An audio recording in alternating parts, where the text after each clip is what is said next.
Hi, folks. So I hope everyone is doing well and enjoying their winter however way they can. So today I got a very special piece. You read the video title, and it's a mighty high praise. So this is my Anton Tkachenko Paradox, and it is my knife of the year. All right. So to start off, what do you get? So packaging is kind of one of those weird things with makers. It's like, if they don't come with it, fine. But if they do come with it, it's a nice little touch. And he did. And it's a nice, custom box.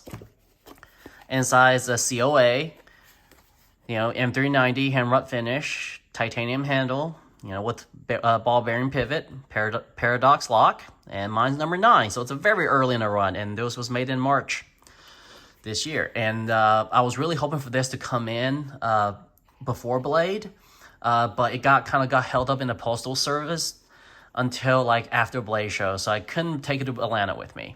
Come with a microfiber cloth and of course your foam case. So really nice packaging. And for some basic housekeeping things, it's a big knife. It really is a big knife. So quick size comparison. You got Spyderco military. Let's do pivot to pivot. So military is very close in size.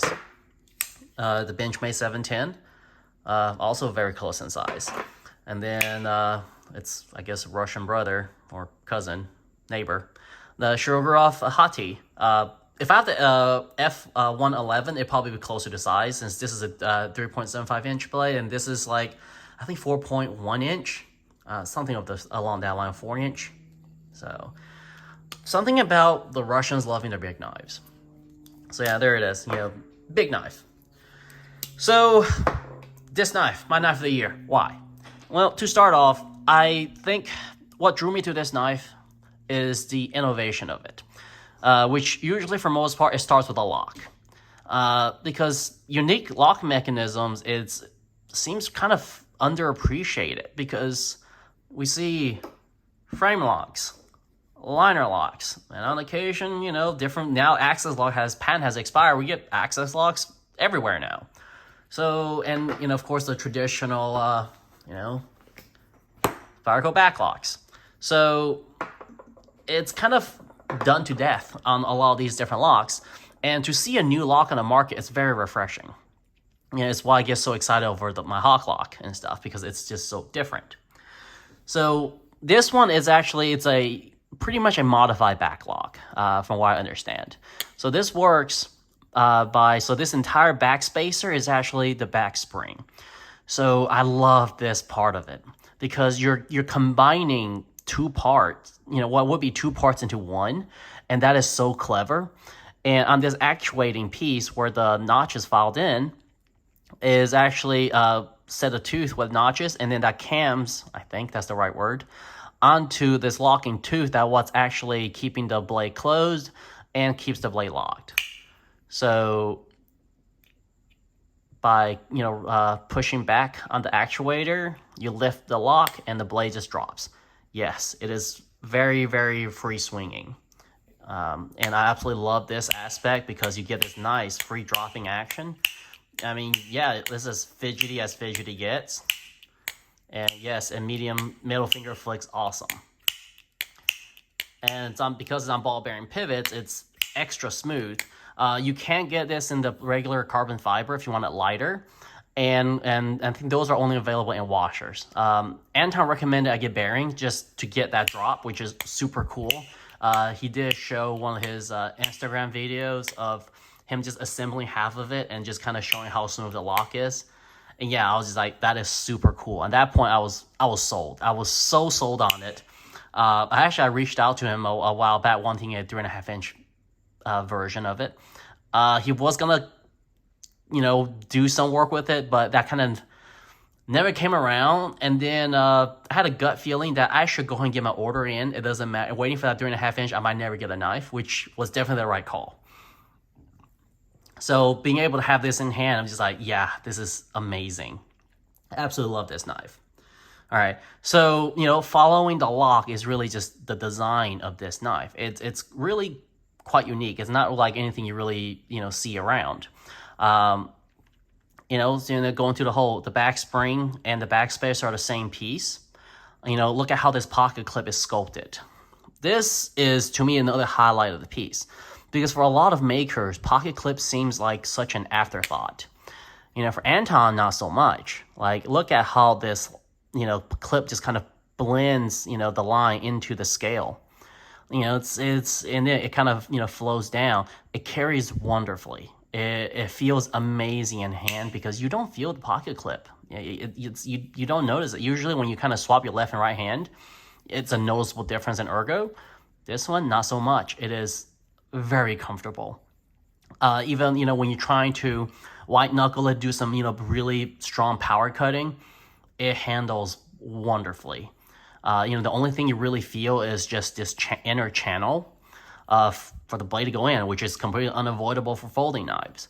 And even then, if you look, let's see if you can pick it up. You probably can't tell, but since it's also been blasted too. But all the inner edges have been chamfered. Even the parts where you don't really get to hold and feel, like this inner edge is all chamfered. There's not a single surface on this that's left unfinished. Very impressed by that. And of course, he signed his name, AT, Anton Tkachenko. And then inside the handle, there's the, Paradox number 3, March of, 2021. And also there's these milled pockets, right, to lighten the handle a little bit. So this is not as heavy of a knife as it should be, and I totally forgot my scale. So it is an incredibly well-designed knife, very good ergonomics. This blade shape of just all belly lends to a lot of cutting. All right. And then, and this is a good segue into performance. It's a performing knife, all right? It is ground thin. It's 12th out behind the edge. And he sharpened it on, I think, like a wicked edge of some sort, because it came to me with like a nice, stone mirror polish edge. So it's very nice, very keen. The blade stock, looks to be around like, 1/8 of an inch thick. Whatever close it is to in the metric, because this is all metric, because Anton's in Russia. I think I forgot to mention that.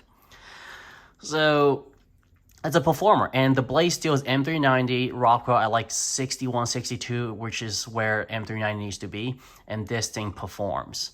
I mean, like, you can't even tell that I've really cut what I've cut with this.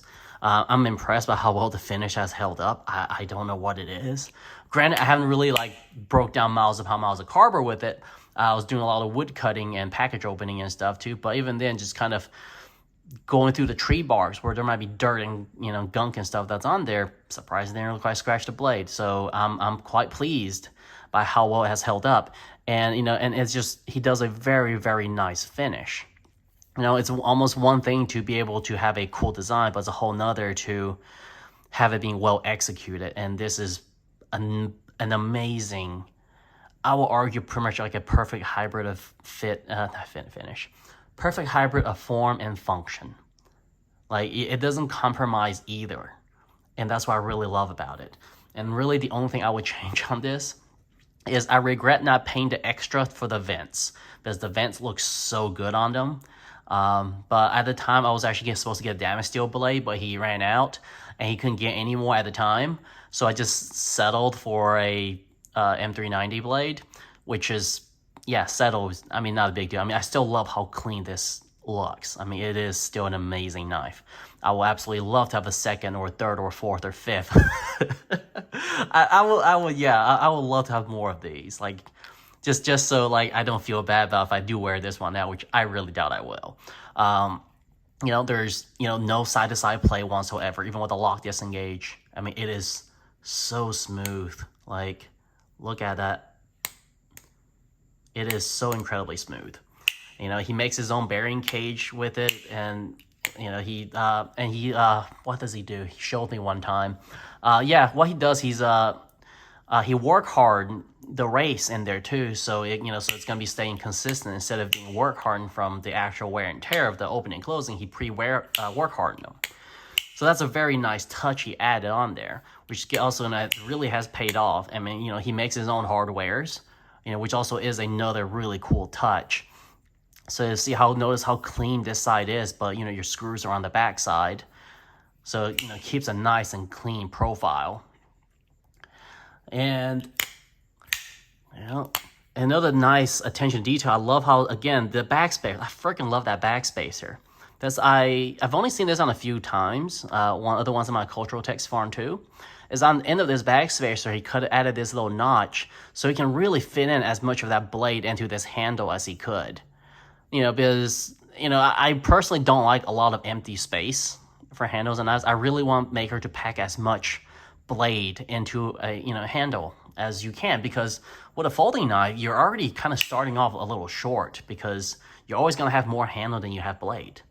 So, this is always a really cool touch when makers, do that. This jimping is just spot on. It's not a super aggressive at shredding your finger off, but it's comfortable that you can just, bear on it. So now, one of the elephants in the room is the price. So I paid, the knife itself was like $1,200. Yeah, you heard that right. And after shipping and the fees and bank fees and whatnot, I think it was like $1,256 or something. Like, it just something pennies at that point, and some pennies. And which is, the big sum is the $1,200, because the shipping costs can't do anything about, and the custom fees. It's one of those knives that I was just like, you know what?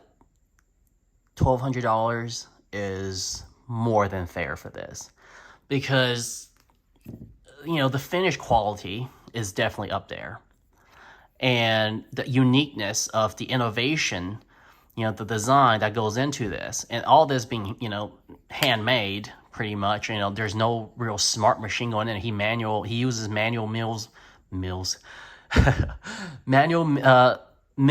and lathes for everything. So this is very much a handmade knife. I'm sure you could probably make it cheaper if you, throw it on a CNC or something, but it's not. It's made by hand. It's going to take time, and he only does them in a batch of, I think, 3 or 4 at a time. So, this is well worth the money. I've bought a lot of knives in the $1,200 range. I bought a lot of knives in the $1,500 range. This is easily in that $1,500 to $2,000 range knife. I've paid more than $2,000 and gotten nowhere near as much than what I got out of this, and those are from some prominent makers. So I think you're definitely getting your money's worth, because it is such an incredibly well-made, well-designed knife. So after all the praises, what is the con? Well, the only real con is availability. So if you caught it in the earlier parts, yeah, I'm glad I went ahead and ordered this. Yeah, because his books are closed now, unfortunately. I think you can ask to be on a waiting list. But I would try to get your hands on this if you can, fiscally justify getting something like this. Because I know that $1,200 is still a lot to pay for a knife. Because, in effect, the Spyderco Military will do the same thing, but it doesn't have all the cool touches. But then again, when you're paying $1,200 for a knife, you're not caring about pure function. What's nice about this, it's both function, and form. So you get best of both worlds. And this one right now, yeah, if you can somehow get on the books, definitely get on the books. Pony up for the premium stuff if you want to go for the premium stuff. He speaks very good English. He's very reasonable and very easy to work with. I will absolutely love to have a second or third or fourth one. If you somehow get yours and don't like it, let me know. I'll buy it off of you, because this is such an amazing knife. It truly is. And yes, this has pretty much been my knife of the year since June, and I've yet to buy anything between June and now to dethrone this. And so yeah, there it is. So I hope you've enjoyed this, and I hope you can find one. If you do, please tell me your feedback on them. Am I crazy? And happy holidays and happy New Year's. So onward to 2022 with more knives and fun. Bye now.